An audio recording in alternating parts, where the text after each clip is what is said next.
amount you pay for that one person is more than enough to pay all the other workers. I mean, so it is discriminatory. It's unacceptable because when you get to England or America and you're working, they pay everybody in UK. They pay everybody in pounds, regardless of your color, your religion, your ethnicity.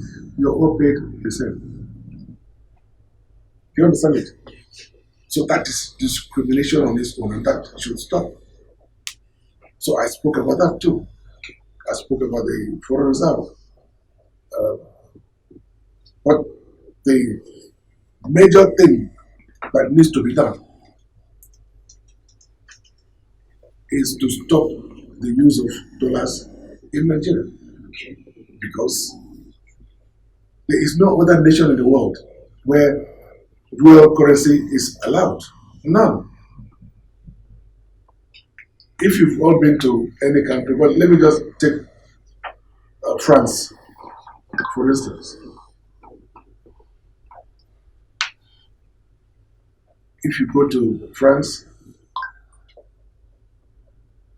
I know that most of you, when you're traveling, you carry dollars, isn't it?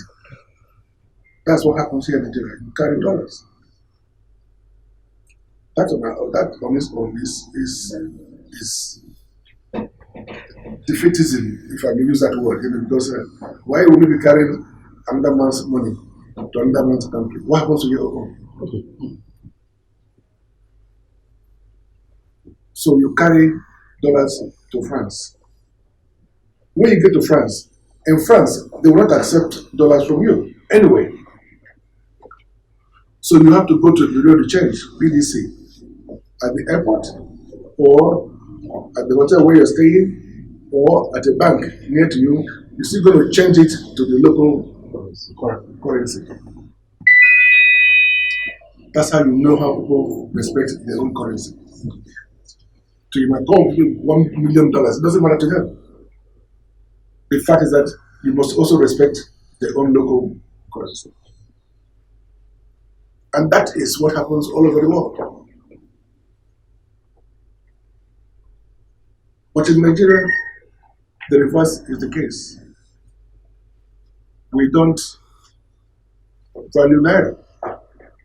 So anybody who comes here, if you go to Hilton now, or you go to any big shop, they will accept dollars from you. So there's just one solution. Once the use of dollar is prohibited, for example, all the DOM accounts are closed and converted to Naira,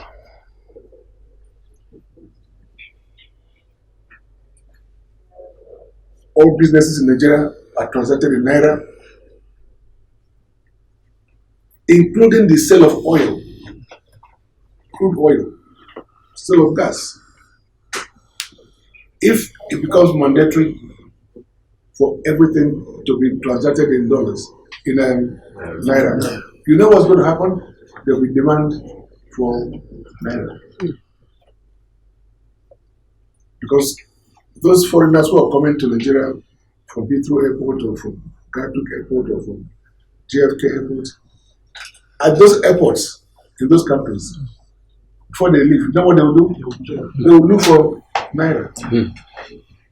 Which means that Naira will become respected internationally. Currently, nobody, because most of them don't even know the word Naira. Because they're not obliged to, they're not required to. Nobody's asking them to look for what they will spend in Nigeria. So, we need to help our currency to grow. Our currency is like a baby. After so many years, our currency is just like a baby. But we're not allowing it to grow because of the use of foreign currencies. It's not only dollar that is used, they also use pounds, they use euro, But it's only in Nigeria that happens. And that is why we are in this current mess. Because we're trying to compete and between naira and dollars and other currencies. It will take a lot of strong will for the president to make the announcement. And some people hear them say, "Oh, America will fight, Britain will fight." So I said, "Look, then the president has to choose between America and Nigerians. But this is what has to be done to start to respect our currency, to start to respect our people, and start to bring down the cost of things." I remember when I first went to England many years ago.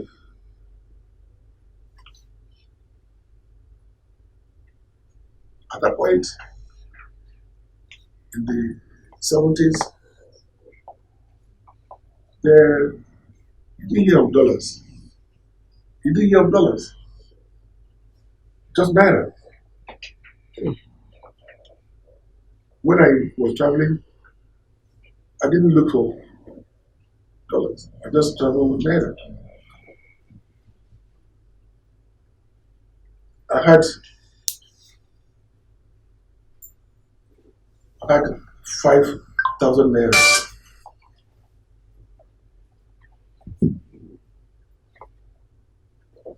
I had 5,000 naira.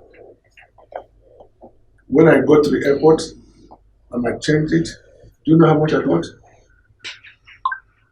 I got like 7,000 pounds. So naira was stronger than pounds. Naira was stronger.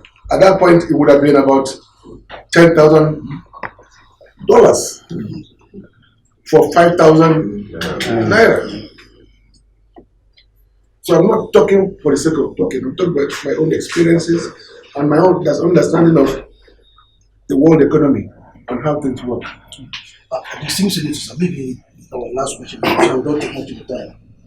You must have had a pocket of protests across Nigeria over economic hardship.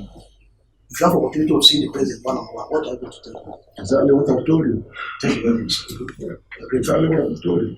He has to be strong, and he has to forget about IMF and forget about World Bank and all those and then look at internal local solutions to our problems. Thank you, sir. I don't Thank you very much. The major reason why and I said we're going to talk about the recession of CAN in 1 point or 2 points. Sir, you're one of the voices that is well respected in the that I would like it or not when you speak.